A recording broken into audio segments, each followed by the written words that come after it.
नमो अरिहंताणं नमो सिद्धाणं नमो आयर्याणं नमो उजायाणं नमो लोहे सव्वसावणं मंगलम भगवान वीरो मंगलम गौतमो गणी मंगलम कुंद कुंदार्यो जैन धर्मोस्तु मंगलम सर्वमंगल मांगल्यम सर्वकल्याणकारकम प्रधानम सर्वधर्माणं जैनम जयतु शासनम।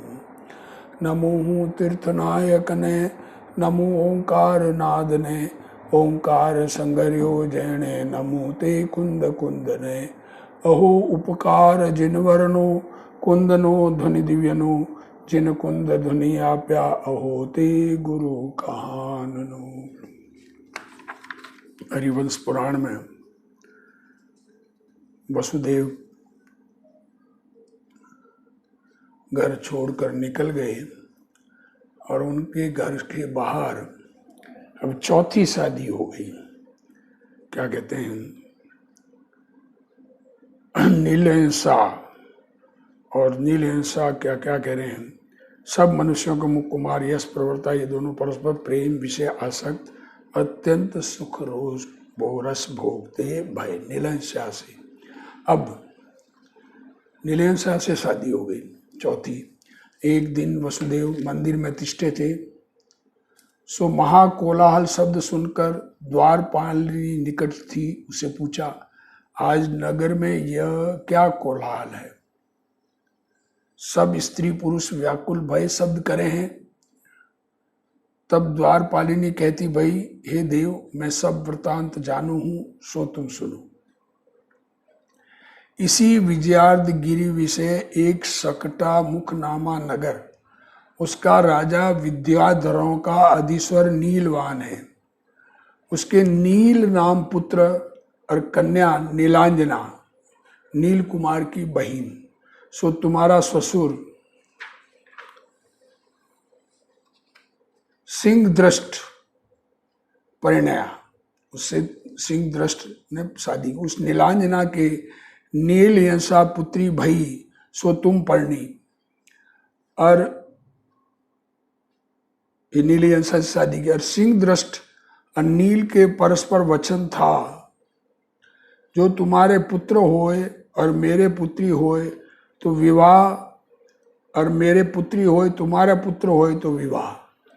सो नील बड़े राजा के परणी, उसके नीलकंठ पुत्र भया, और तुम्हारे ससुर के नीलहिंसा पुत्री भई।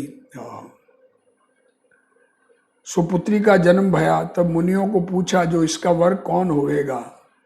तब बृहस्पति नामा साधु ने कहा, नवमे नारायण का पिता वसुदेव इसका पति होएगा। ये उस टाइम कहा। अब उनके आपस में तो था कि भाई दोनों भाई बहन, दोनों के एक के पुत्र होगा एक के पुत्री होगी, तो दोनों की शादी कर लेंगे, भाई बहन नहीं। और तो अब मुनियों से पूछा तो कि नारायण का पिता होगा। तब सिंह दृष्ट ने तुमको परणाई, और वह नील अपनी नीलकंठ दोनों दुष्ट सभा विषय आकर तुम्हारे ससुर से विवाद करते भय। सो तुम्हारे ससुर ने न्याय मार्ग कर जीते, सो विद्याधर लोग शब्द करे। ये वचन द्वारपालिनी के सुनकर वसुदेव हंसे और नीलहिंसा सहित तिष्ठे। फिर शरद ऋतु आई। महागर्वंत जो काम उसके बाण समान गुंजार करते भंवर, तेई भय फिड़च और वाणासन जाति के वृक्ष, वही भय काम के धनुष। क्या कह रहे हैं, भंवरे भय फिड़च धनुष का धनुष, और उसका बाणासन जाति का वृक्ष वो बाण, वो काम के धनुष। सो काम ने धनुष चढ़ाया। उस समय विद्याधर विद्यारूप रूपी औषधि की सिद्धि के अर्थ अपना मन निश्चल कर शीघ्र ही निक्षेप। तब वसुदेव और नीलहिंसा हिमंत पर्वत की ओर चले। जैसे मेघ बिजुली संयुक्त गगन विषय गमन करे, वैसे ये दंपति विद्याधर मंडित गगन विषय गमन करते भय। दोनों हिमंत गिरी में जाए पहुंचे, जहाँ मकरंद के पान उन्मत्त कर भय मधुकर शब्द करे हैं। सो मानो काम के धनुष की फीड़च का शब्द है, धनुष की टंकार। ये दोनों हिमवत गिरी के महासुगंध सप्तवर्ण वन विषय उतरे, सो वन महामनोहर पवन कर हाले हैं। वृक्ष जहाँ सो वन का वर्णन करते, दोनों वन विषय भ्रमण करते, दोनों वन में भ्रमण करते हुए बहुत देर तक वन की शोभा विलोक, बहुत देर तक वन की शोभा देखी। तृप्त न भय, वन की शोभा से तृप्त नहीं हुए। सो वन की शोभता देखते हुए जहाँ मोर मनोहर शब्द कर रहे विचित्र, वहाँ वन की शोभा में मोरों का शब्द हो रहा है, मोर के कूक हो रही है, विचित्र है गात जिनके, उनकी सभा विचित्र उनका दिख रहा है। सो वन की शोभा कर हरा गया है चित, उनका हर चित हर लिया वन की शोभा ने। जिनका अरनील हिंसा कौतुक भरित पति से क्षणिक बिछुड़ी, थोड़े क्षण के लिए वो पति से बिछुड़ गई। उस समय राजा नील का पुत्र नीलकंठ माया कर मोर का रूप धर आया था। लो जी, अब वो नील कंठ वो मोर बन के आया था। सो कांद विषय चढ़ाए पापी नील हिंसा को गगन विषय ले गया। अब वो आकाश में उड़ गया, ले उड़ा। जब प्रिया हरी गई तब वसुदेव विवल हो उस वन विषय भ्रमता भया। माँ ग्वालों के बाड़े, माँ गोपों की वधू, उन्होंने कुमार का आदर किया। ग्वालों का बाड़े थे, ग्वाले थे, और गोपी का वधुओं ने उसका आदर किया। इनके पीने योग्य पवित्र जल और खाने योग्य पवित्र वस्तु लाए दई। रात्रि विषय कुमार ग्वालियों के स्थान विषय रहे। प्रभात ही उठकर दक्षिण दिशा गए। वहाँ एक गिरवट नामा नगर, जिसके ऊंचा कोट गंभीर खाई और पड़कोटा, सो देखकर यदुपति हर्षित भया। और नगर में बैठा वहाँ वेद पाठी विप्रों के वेदाध्ययन के शब्द कर वाचाल हो रही है सब दिशा। वहाँ एक मनुष्य को वसुदेव कौतुक से पूछते भय, यहाँ कोई विप्रों को महादान दे है जो इतने वेद पाठी इकट्ठे हुए हैं? तब बोला देखो क्या कह रहे, इतने वेद के ज्ञाता यहाँ पर बैठे हैं तो कोई दान दे रहा है क्या?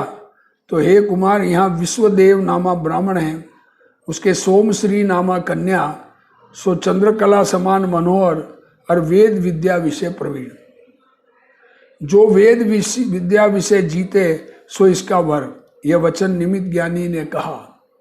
सो उसने जीतने अर्थ इतने वेद पाठी इकट्ठे हुए, सो उस कन्या को जीतने के लिए इतने वेद पाठी इकट्ठे हुए हैं। सो वह कन्या अति नाजुक बदन है, जिसका कटी माँ क्षीण, सो नितंब और कुछों का भार नहीं सह सके है। महारूपवान है, सो न जानिए वह सुंदरी कौन को वरे। मन की हरणहारी वह सोमश्री कन्या, सो उसका यश यदुपति ने कानों से सुना। सो वह श्रवण मात्र ही राजहंसिनी की नाई, इस राजहंस का चित हरती वही लोग। क्या कह रहे हैं, 4 पत्नियां तो हो गई, 5वीं की तैयारी। तब वो वसुदेव कुमार उस नगर विषय एक ब्रह्मदत्त नामा अध्यापक है, उस पे जाए कहते भय, अहो तुम मुझे वेद पढ़ाओ, गोत्र शाखा सब सिखाओ। तब वह अध्यापक बोला, तुम आर्ष वेद भणोगे या अनार्ष भणोगे? यह कहा। तब यदुपति ने कहा, ये 2 भेद कैसे हैं? तब वह द्विज प्रसन्न हुए, यदुपति से यथार्थ वचन कहता गया। ब्राह्मण महाविवेकी ब्रह्म विद्या का वेता जिन धर्मी है, सो कहे हे वसुदेव कुमार, महाविदेय क्षेत्र विषय तो सदा ही कर्म भूमि है। क्या कह रहे हैं, वो कह रहा है महाविदेय विषय, देखो ये बात ख्याल में भी लेने की है कि महाविदेय में हमेशा कर्म भूमि है। वो 160 कर्म भूमियां आर्य क्षेत्र परमानेंट है और धर्म की प्रवृत्ति है। और भारत 5 और एरावत 5 विषय 18 कोटा कोटि सागर भोग भूमि है और 2 करोड़ा करोड़ी सागर कर्म भूमि है। कर्म भूमि सिर्फ 2 करोड़ा करोड़ी सागर वर्ष की और भोग भूमि 18 करोड़ा करोड़ी सागर वर्ष की। सो भोग भूमि विषय जहाँ यहाँ कल्प वृक्ष थे, सो कर्म भूमि की आदि विलाए गए। उस समय श्री ऋषभदेव प्रजा की रक्षा करते हुए प्रजा षटकर्म विषय प्रवृत्ति, प्रजा 6 कर्म में असी मसी कृषि वाणिज्य विद्या और शिल्प में। सो प्रभु आदि तीर्थंकर वेद के वेता तीनों वर्णों की प्रतिपालना करते भय। 3 वर्ण बनाए, क्षत्रिय, वैश्य और शूद्र। वे प्रभु समस्त वसुधा रूप वधु इसे एक छत्र भोगते भय। कैसी है वसुधा रूप वधु? हिमाचल और विंध्याचल ये दोनों कूच जिसके, और रूपोमय विजयार्थ पर्वत सोई हार जिसके, और समुद्र है कांची धाम जिसके। कई एक दिन राज कर वे जगन्नाथ भरतादि पुत्रों को राज दे 4000 राजाओं सहित दिगंबरी दीक्षा धरते भय। सो भगवान महावीर स्वयंभू 1000 वर्ष पर्यंत महादुर्धर तप किया, 22 परिसर जीते। भगवान महावीर में आदिनाथ भगवान ने 1000 वर्ष तप किया और 22 परिसर जीते। फिर केवल ज्ञान पाया, केवल ज्ञान रूप नेत्रों कर सब पदार्थ निरखे, धर्म रूप तीर्थंकर आर्य क्षेत्र विषय जीवों को विवेक रूप किए, अनेक जीव दुष्टता से रहित भये। उस भगवान ने यति श्रावक के 2 धर्म स्वर्ग मोक्ष सुख के अर्थ भाषे, मुनि और श्रावक के केवली प्रणीत वेद उसके 12 अंग, उन विषय यति का धर्म मुख्य और यति धर्म के अनंतर ग्रस्तों का आचार दिखाया। पहले मुख्य तो यति धर्म धारण करना है। उपदेश सबसे पहले मुनि धर्म का दिया जाता है, मुनि बनने की प्रेरणा दी जाती है। कमजोर चित्त वाले पहले सम्यक दर्शन में सच्ची श्रद्धा हो तो मुनि बनने का उपदेश प्रथम दिया जाता है। जो मुनि न बन सके उनको श्रावक के व्रत बताए जाते हैं। और फिर ग्रस्तों का आचार दिखाया। हिंसादि पापों का यति के सर्वथा त्याग सो महाव्रत कहिए, और ग्रस्त के एक देश त्याग सो अणुव्रत कहिए।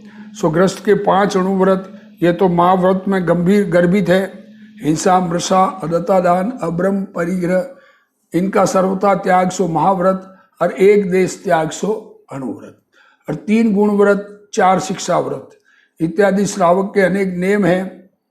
सो ऋषभ प्रभु ने 7वें उपास का अध्ययन अंग विषय दिखाए, जिसमें यति का श्रावक का धर्म सो आर्ष वेद कहिए। क्या कहते हैं? यति श्रावक का धर्म कहा, उसको आर्ष वेद कहिए। केवली उनका प्ररूप सो केवली प्रणीत वेद को पढ़कर वेद की आज्ञा प्रमाण धर्म के धारक भरत चक्रवर्ती ने विप्र थापे। केवली प्रणीत वेद को जानते समझे और भगवान की आज्ञा प्रमाण चले, उनको विप्र बनाया, ब्राह्मण बनाया। यह तो आर्ष वेद का स्वरूप। वसुदेव से ब्रह्मदत्त नामा अध्यापक ने कहा, फिर वह कहे वसुदेव अनार्ष वेद की उत्पत्ति सुनो। अनार्ष कहिए मनुष्यों का प्ररूपा, सो इस युग के विप्रों का तात्पर्य अनार्ष वेद ही विषय है। देखो, दूसरा मनुष्य ने कहा, वो तो तीर्थंकर परमात्मा सर्वज्ञानी का कहा हुआ धर्म, और ये मनुष्यों का, सो उसकी उत्पत्ति सुनो। एक धारण युगल नामा नगर, उस विषय राजा अयोधन रणभूमि विषय, जिससे कोई युद्ध न कर सके, इसे अयोधन कहलाया। सो राजा सूर्यवंशी, उसके दीति नामा रानी सोमवंशी में उपजी। राजा तृणबिंदु की छोटी बहन, उसके सुलसा नामा पुत्री महारूपवती, स्त्रियों गुण रूप आभूषण की मंजूषा होती भई। सो यौवन अवस्था विषय, उसका पिता इसका स्वयंवर रचता भया। और राजा सगर आदि बड़े बड़े राजा पृथ्वी विषय प्रसिद्ध है कीर्ति जिनकी, सो स्वयंवर के अर्थ बुलाए। सब में राजा सगर नामी है, सो उसकी मंदोदरी नामा द्वारपालिनी सुलसा की माता के निकट राजलोक में गई। सो एकांत विषय सुलसा की माता दीति सुलसा से कहती भई, हे सुलसे, जो माता की भक्त है, मेरे स्तन का दूध तेने पिया है तो मेरी बात मान।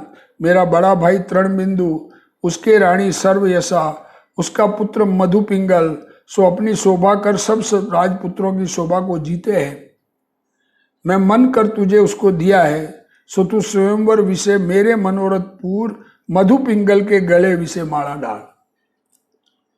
ये वचन माता पुत्री से कह नेत्र अश्रुपात संयुक्त किए। हाँ, क्या कह रहे हैं, माँ बेटी को समझा रहे हैं तो मधु पिंगल को अपना पति बनाना। तब सुलसा कहती वे हे माता रुदन मत कर, मैं सब राजाओं के निकट तेरी आज्ञा प्रमाण करूंगी। माता और पुत्री दोनों के परस्पर यह बात भई। सब वार्ता सगर की द्वारपालिनी मंदोदरी सगर से कहती भई। सगर का चित्त सुलसा के अंगीकार विषय अनुरागी है। तब सगर का पुरोहित विश्वभूति, सामुद्रिक शास्त्र का पाठी, नर के लक्षणों का बताने वाला, एकांत विषय नया शास्त्र रचता भया। उसने अपना शास्त्र और स्वयंवर के अर्थ जो स्थान रचा था वहां धरती खोद लोगों की मंजूषा में मेल गाड़ दिया। फिर किसी के हाथ कड़ाए राजा को दिखाया, पुस्तक धूम से दूसरी चीर्ण समान कर चुक दिया। स्वयंवर अर्थी राजाओं के आगे सगर का विश्वभूति मंत्री बाँचता भया। कैसे है राजा, पुरुषों के लक्षण सुनने का अभिलाष जिनके, स्त्री पुरुषों के शुभ लक्षण कहे हैं। जिस पुरुष के ऐसे चरण होवे सो राजा होवे, जिसके चरणों में मत्स्य शंख और अंकुश का चिन्ह होवे और कमल के गर्भ समान आरक्त पगथली होवे और जिसके दोनों पसवाड़े शोभायमान होवे और सुंदर होए, सघन होए, अंगुलियों की गांठ जिनके और से चिकन होए और आरक्त होए नख जिनके और गूढ़ होए पगों के टुकड़े जिनके और नस नजर आवे और चरणों में किंचित उष्णता होए और कर्म समान उन्नत होवे, प्रस्वेद रहित होवे, ऐसे चरण पृथ्वीपति के होए। और ऐसे चरण पापी जीवों के होवे सो सुनो। सुरपाकार कहिए वर्तुलाकार होवे और नशा जाल प्रगट नजर आवे और वक्र होए और रुक्ष होए नख जिनके और शुष्क होए ललाट जिन करते नहीं और अमिलित है सुंदर है अंगली जिनकी और ऐसे पांव पतकियों के होवे और हिंसक जीव के पांव जली माटी समान पीत वर्ण जानो और जिनमें उष्मा घनी और छिद्र सहित कसेले रंग जे पांव ते वंश के छेदन करण हारे जानो और जिसकी जंगा और गोड़े नितम वर्तुलाकार और जिनके रोम अति अल्प और अति सूक्ष्म ये लक्षण महाशुभ और सूखी जंगा और सूखे घोड़े और सूखे नितंब वे अति अशुभ लक्षण। फिर राजाओं के हृदय विषय एक रोम और बुद्धिमानों के ना दो दो रोम और जड़ बुद्धि और दरिद्री उनके तीन आदि चार चार आदि हृदय विषय रोम जानो। ये उर्स्थल रोमों का फल कहा। और बालक का लिंग अल्प होए और दाहिनी और बांका होए और गांठ जिसकी स्थूल होए सो शुभ लक्षण है और इससे विपरीत हो तो विपरीत फल जानो। और वृषण कहिए पोता अल्प होए सो बालक न जीवे और जिनके वृषण विषम होवे वे स्त्री विषय चलचित होए और जिनके समान वृषण वे मृक होवे और जिनके लंबे वृषण होवे वे दीर्घ होवे और जिनका मूत्र शब्द सहित होवे वे सुखी जानो और जिनका मूत्र शब्द रहित होवे दुख भोगे और जिस स्त्री के दो आदि मूत्र की धारा प्रदक्षिणावर्त होवे सो स्त्री प्रशंसा योग्य सौभाग्यवती है और नहीं। ये ऐसा शास्त्र सामुद्रिक शास्त्र नया बनाया, जमीन में गाड़ा और बाहर में दिखा रहे। और जिसके टकुणे स्थूल सो पुरुष दरिद्री जानो और जिसके टुकड़े मांस सहित पुष्ट सो पुरुष सुखी और मींडक समान जिसके टकुणे सो व्याघ्र से मृत्यु लहे। और नाहर किसी जिसकी कटी होए सो राजा होवे। नाहर मीन्स चीता।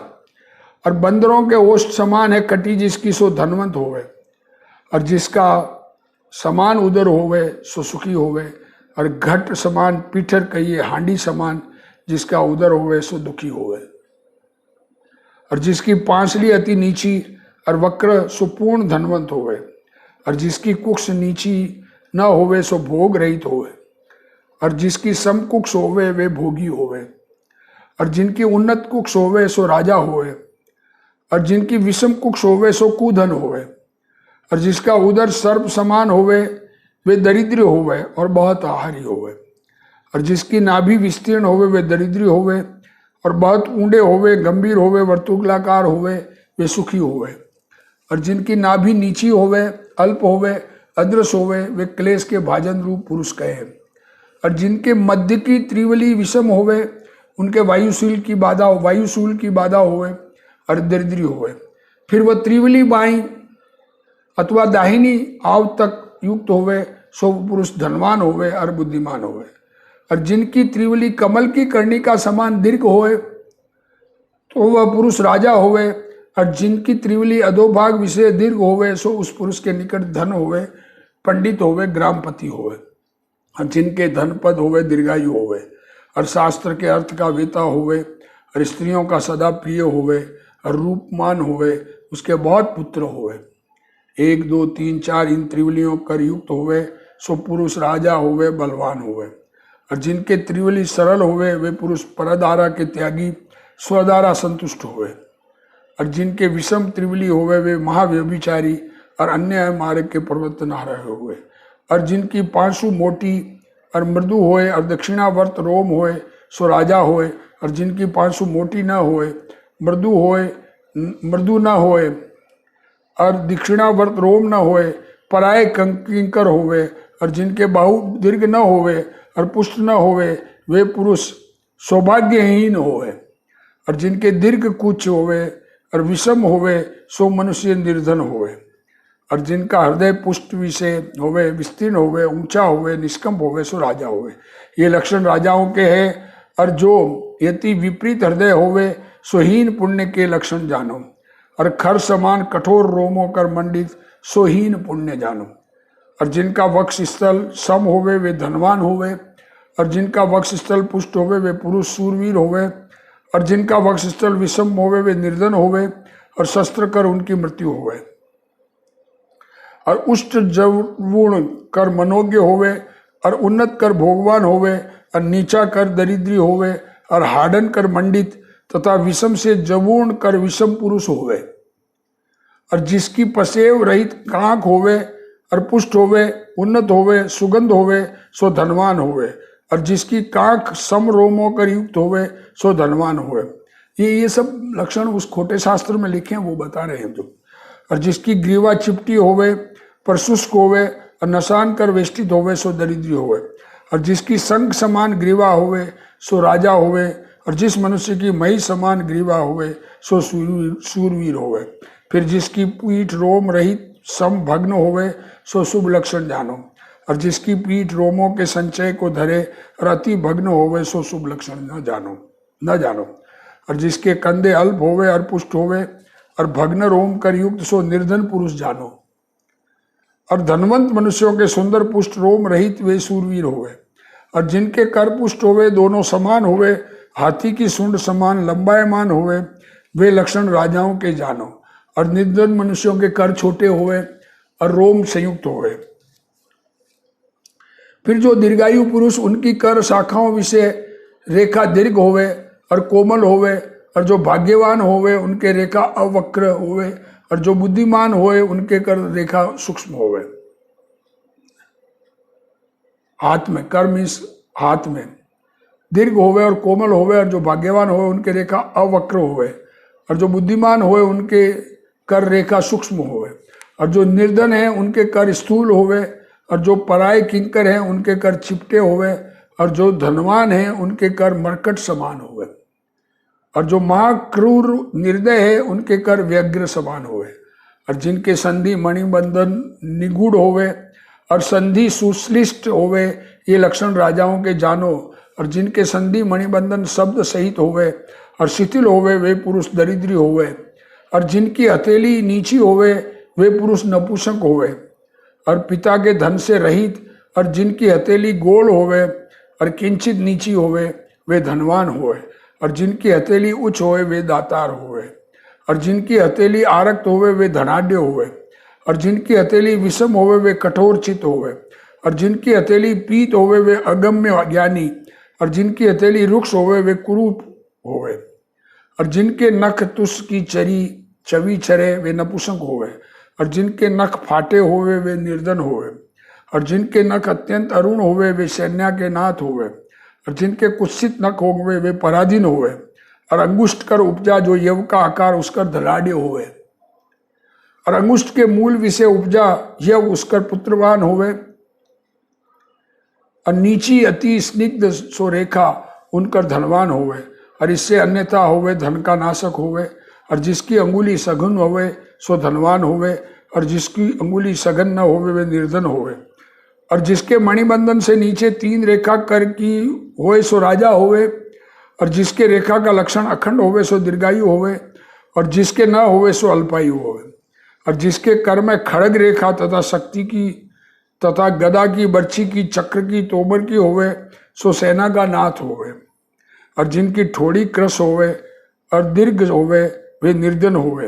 और जिनकी ठोड़ी मांसल कहिए पुष्ट होवे वे महाधनवान होवे।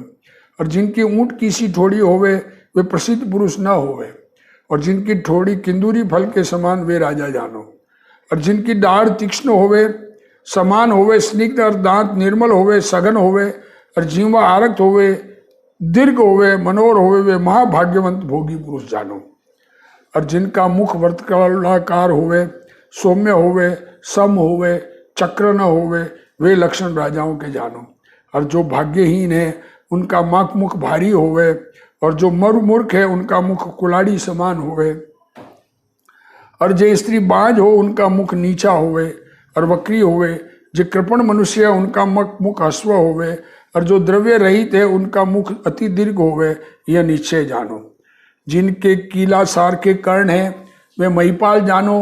और जिनके कानों के केस होवे वे दीर्घायु होवे। और जिनकी नासिका सरल और संपुट होवे और छिद्र स्वलोप होवे सो भी दीर्घायु होवे। देखो, और जो धनवान है उनके छींक 1 बार होवे। और जो शास्त्र के पाठी है उनके 2 बार छींक होवे। और संहिता कहिए लगती और प्रमुख कहिए आंतरे छींक होए सो दीर्घायु के धारिकों के लक्षण जानो। और जिनके नेत्रों के कोए कमल पत्र समान आरक्त होवे वे धन भोक्ता और यशवंत जानो। और जिनके गजराज समान नेत्र और वृषभ समान नेत्र वे पृथ्वीपति जानो। शास्त्र के अनुसार संक्षेप मात्र लक्षण कहे, वहां लक्षण शास्त्र विषय मांजूरी लोचन का अति दोष गाया। जो मार्जार नेत्र है वे अमंगलिक है, पापी है, मंजार समान है, उनको न देखिए न संभाषण करिए। वे मन वचन काय के पापों कर पूर्ण है, दुर्जन है, दुर्भग है, क्रूर है, कपटी है, अपराधी है। पुरुष के समस्त लक्षण के गुण चिंतन विषय आंख का लक्षण मुख्य है सो अशुभ लक्षण होवे। और नेत्र पिंगल होवे तो अपलक्षण जानिए। अब ये वो मधु पिंगल का वर्ण न करने के लिए प्रेरणा देने के लिए लिख दिया। और जिनके नेत्र कमल के पत्र समान होवे, नेत्रों के अरुण होवे वे महाधन के भोक्ता होवे। और गजेंद्र सारी के नेत्र तथा वृषभ सारी के नेत्र वे पृथ्वीपति होवे। इस भांति पुस्तक विषय विश्वभूति ने बाचा सो मधु पिंगल सुनकर पिंगल नेत्र के दोष की आशंका कर स्वयंवर मंडप से निकल गया। सुलसा की आशा तज नव यौवन विषय मुनिवृद्धार देशांतर विषय विहार करता भया। क्या स्थिति होती है देखो। और सुलसा कमल समान नेत्र जिसके सो स्वयंवर विषय सगर के कंठ में वरमाला डाली। सगर सुलसा सहित सुख भोगता भया। और मधु पिंगल मुनिवेश धरे एक नगर विषय मध्यान्ह समय अनेक उपवासों का धारक पारना के अर्थ गया था। सो एक सामुद्रिक शास्त्र का पाठी मधु पिंगल यति को पांवों से ले मस्तक पर्यंत देख सिर धूमता भया और आश्चर्य को प्राप्त भया। ये वचन कहता भया, इसके देह विषय सामुद्रिक शास्त्र की दृष्टि कर देखो। क्या कह रहे, सामुद्रिक शास्त्र का पाठी मिला, उसने कहा इसके देह में सामुद्रिक शास्त्र की दृष्टि कर तिल मात्र भी दोष नहीं। सो यति इन लक्षणों के समूह का धारक क्या राज्य संपदा न पावे। और इसके पिंगल नेत्र की माधुर्यता को धरे राज्य सौभाग्य के कारण ऐसे लक्षणों कर युक्त यह नव यौवन विषय भिक्षा के अर्थ भ्रमे है। सो धिक्कार सामुद्रिक शास्त्र को जो पूर्वोपार्जित कर्मों ने इसे दुखी ही किया के अर्थ उपजाया। सो ऐसे शुभ लक्षण इसके अंग विषय क्यों धरे, अथवा वैसे भी हुए है जो सुखाभिलाषी संसार के दुख से भयभीत है, उदय आई लक्ष्मी को भी विष की वेल समान जान नहीं अंगीकार करे। अब ऐसा भी होता है कि लक्ष्मी उदय में आवे, धन आवे, उसको नहीं स्वीकार करके मुनिव्रत अंगीकार करे। विष की वेल फली है तो भी खोटा है विपाक जिसका, तैसे ये राज लक्ष्मी अनेक फल रूप फली है तथापि दुख रूप है उदय जिसका। ये राज लक्ष्मी है सो नरक निगोद का कारण है। आहा, ऐसे शुभ लक्षणों कर पूर्ण शुद्ध वंश का उपजा मोक्ष का अभिलाषी, उसके जिन दीक्षा होकर आनंद उपजे। वे सामुद्रिक पाठी के वचन सुन एक मनुष्य इस बात का मर्मिता से बोला, हे सामुद्रिक के पाठी, इसकी वार्ता तो पृथ्वी से प्रसिद्ध है, ते क्या न सुनी। सुलसा के स्वयंवर मंडप विषय अनेक दुष्ट राजा मिले, सो इसके आंखों में लक्षण की हीनता का दोष ठहराया। पिंगल नेत्र का अति ओगुण वर्णा, जैसे मांस का आहारी निंद्य और पर निंदा का करणहारा और अपनी प्रशंसा का करणहारा निंद्य, तैसे ही पिंगल नेत्र का धारक निंद्य। सो ये मधु पिंगल तो भोला, आप सामुद्रिक में समझे नहीं, अन्य कहे सो प्रमाण, सो इसने पराये वचन सुन आपको लक्षणहीन जाना। पिंगल नेत्र का आप में दोष जाना, निराश हो तब धारता भया। अब क्या स्थिति होती है, ये बात उस मधु पिंगल को, मुनिराज को समझ में आता है, तब क्या स्थिति होती है ये हम अगले स्वाध्याय में सुनेंगे। अभी ये वसुदेव को वो जो जहाँ आया है वहाँ पर वेद के चर्चा होनी है, उस वेद की चर्चा में ये कथा कही जा रही है। अब आगे क्या कथा का स्वरूप होता है जो हम आगे सुनेंगे। हे जिनवाणी भारती तोई जपू दिन रैन, जो तेरा शरणा गए सो पावे सुख चैन। जा वाणी के ज्ञान ते सूझे लोकालोक, सो वाणी मस्तक नमो सदा देत हूँ ठोक। जिनवाणी मात की जय।